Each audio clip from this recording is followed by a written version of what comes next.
Ayan nga guys, nandito tayo ngayon sa Lionheart chapter dito sa may Holy Spirit at sila ay may activity program ng papiding. So ayan nga. At ayan, tamang-tama pagdating namin guys, nangangailangan na ng rescue si CGMF Lionheart dahil ang kanyang lutuan ay bumigay. Ayan, buti na lang at nandyan si Bro Maya, ang ating napakaliksing si Maya. At ayan, nagpalit ng dalawang kaldero dahil yung isa ay punong-puno na. Ay, nakaluto na kaya maglalagay na tayo sa ating mga baso para magsimula na tayong mamigay. Kasi tayo ay may next activity pa at pupunta pa ang tropa ng May Kawayan, Bulacan after ng feeding namin dito guys. Ayan. Kaya support muna dito sa Lion chapter bago mag-proceed.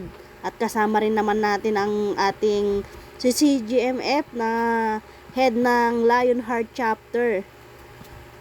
So ayan na mga tropa na mga nag-a-assist para sa mga bibigyan ng pagkain ng ating mainit-init panalugaw. At may libre pang kasamang juice, unlimited juice na may nag-donate. Kaya salamat sa mga nag-sponsor para sa pangpapiding.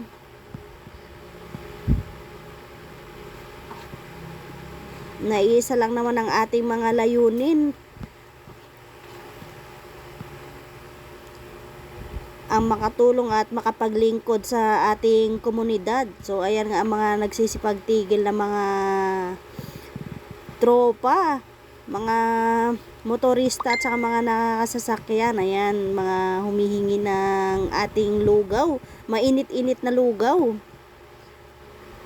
So ayan nga si na ma'am na nadaan pa ata, galing pa nagsumba. Binigyan din natin ng palugaw para pampalit ng kanilang mga in-exercise kanina. What?